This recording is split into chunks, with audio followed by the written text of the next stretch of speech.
আজকে বলি শুনুন, এই ডেপুটেশন আমরা আগে ঠিক করেছিলাম 30 দেবো বলে, কিন্তু প্রধান ম্যাডাম বললেন যে ওই দিন আমার খুব ব্যস্ততা আছে। উনি চিঠি দিয়ে জানালেন আমাদের এই অঞ্চলের কনভেনর দীপক ভাইকে যে আমরা ওই দিন ব্যস্ততায় থাকবো। যদিও আমরা খোঁজ নিয়ে দেখেছি কোনো দিন ওই দিন কোনো ব্লকে কোনো রকম মিটিং ছিল না, বা এখানে কোনো রকম কোনো মিটিংও ছিল না। তা উনি বললেন, উনি একটা ডেট দিলেন যে 18 তারিখ। আমরা বললাম যে আপনি 18 তারিখে দিয়েছেন এই মাসের আগস্টের, যে আমরা এখানে যেহেতু আমাদের এই নৈচনপুর গ্রাম পঞ্চায়েতের একখানা মাত্র স্কুল আছে, স্কুল আওয়ার্সে 2:30টার সময় টাইম দিচ্ছেন। আমরা বললাম এটা একটু 3:30টার দিকে সময় দিন, তাহলে স্কুল টাইমটা আমরা আগে অ্যাভয়েড করে আসতে চাই, বা স্কুলে হয়তো 1 ঘন্টা ব্যাহত হবে লাস্টের দিকে, আমরা সেটা হয়তো বলে এই করার চেষ্টা করব। কিন্তু উনি 2:30টার বললেন। কিন্তু আমরা ভারতীয় জনতা পার্টি করলেও আমাদের ছেলে মেয়ে, আমাদের এলাকার সন্তান সন্ততিরা স্কুলে পড়াশোনা করে, তার জন্য আমরা ইচ্ছাকৃতভাবে ওনার সঙ্গে উনি ফোন করেন, আমাদের দীপক ভাইকে উনি যোগাযোগ করেন যে দিদি ভাই আমরা যেহেতু স্কুলটা চলছে আমরা একটু দেরি করে যাচ্ছি, 3:30 নাগাদ আমরা যাব। উনি বলেন আচ্ছা ঠিক আছে তাই আসুন। কিন্তু আমরা এসে দেখি নৈচনপুর গ্রাম পঞ্চায়েতের প্রধানের ঘরে মানে খোলা, প্রধান ম্যাডাম নেই, উপপ্রধানের ঘরে চাবি তালা লাগানো। আজকে সেক্রেটারি সাহেব নেই, এক্সিকিউটিভ ইঞ্জিনিয়ার সাহেব উনিও নেই, এনএস সাহেব যদিও আছেন তিনি বলছেন আমি কোনো রকমভাবে কোনো উত্তর দিতে পারবো না, বা আমি ডেপুটেশন নিতে পারবো না। আজকে নৈচনপুর 1 গ্রাম পঞ্চায়েতের প্রধান ম্যাডাম, এবং আমরা দেখলাম কি উপরে উঠে যে ছাদের উপরে সেখানে আজকে একটা ভোজনের ব্যবস্থা ছিল, প্রায় বোধহয় 4-5 লোকের মাংস ভাতের খাওয়ার ব্যবস্থা ছিল। এখনও পর্যন্ত যে পরিমাণ স্টক আমরা দেখে এলাম, সেই স্টকে প্রায় এখনও 150 জনের খাওয়া। এটা কাদের জন্য ব্যবস্থা করেছে? এটা তৃণমূল কংগ্রেসের ক্যাডারদের জন্য।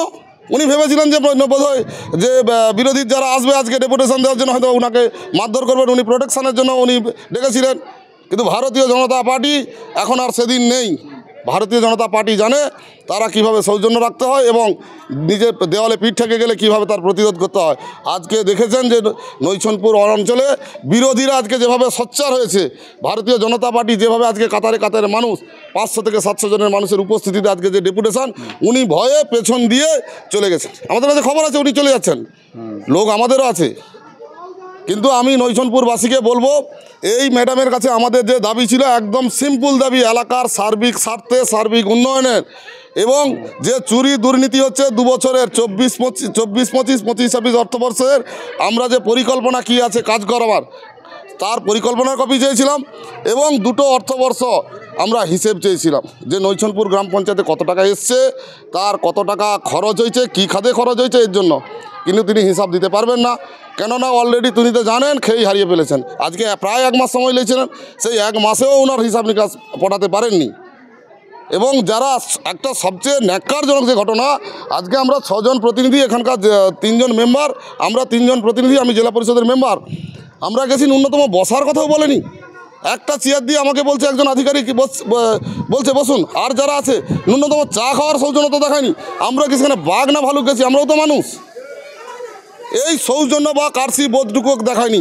এখানকার যারা গ্রুপ ডি স্টাফ আছে তারা দেখলাম পেড়ি বাঁকিয়ে বসে আছে, আর ভিআরপি দিদিভাইরা ছাদের উপরে খাওয়া দাওয়ার পরে সেখানে রিল্যাক্স করতেছে, হাওয়া খাচ্ছে। আমরা ঢুকে গেছি, ওনারা বেরোতে পারেনি, কিছু জন রয়ে গেছে। বলে দিদিভাই আজকে কি কোনো মিটিং ছিল না, ট্রেনিং ছিল না, কী ছিল? আজকে কিছু জন খাবার নিমন্ত্রণ ছিল। কিসের?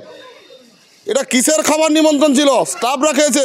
ওনাদেরকে জিজ্ঞেস করলাম যে কিসের আজকে কোনো গ্রাম পঞ্চায়েত অঞ্চলে কি মানে কোনো বাইরে থেকে কোনো আধিকারিক এসেছিলেন, কোনো ট্রেনিং ছিল, কোনো মিটিং ছিল বা কোনো কিছু ছিল? বলছে না, কোনো কিছু ছিল নি। তাহলে এতজনের খাওয়া দাওয়া কোথা থেকে হলো, কার থেকে এলো? আজকে জনগণের ট্যাক্সের টাকায় নৈচনপুর গ্রাম পঞ্চায়েতের প্রধান ম্যাডাম, এখানকার তৃণমূলের নেতারা ফুটানি মারাচ্ছে। আজকে আমরা প্রতিনিধি মহলে এসেছি, আমাদের যারা নেতৃত্ব আছে, আমরা আমাদের বিডিও সাহেবের সঙ্গে আলোচনা করার মানে ফোনে কথা বলছি। উনি বলছে আরেকটা ডেট আসুন। আরে ওনার ডেটেই আমরা এসেছি। বিডিও সাহেব বলছেন আজকে আপনি এটা ডেটের, আমরা ডেটের কপি দিলে ওনারা রিসিভ করার লোক নেই। এনএস সাহেব বলছে আমি রিসিভ করতে পারবো না। প্রধান সাহেব বললে এখানকার স্টাফেরা এত প্রভুভক্ত ম্যাডামের সঙ্গে, আমার মনে হয় যে এদেরও কিছু ভাগ বাটোয়ারা আছে, সব একদম দলে দলে টুটে আছে। ওনাকে বললাম যে আপনারা আজকে যে আমরা এসছি কতদিন আছেন এখানে? না 3 বছর।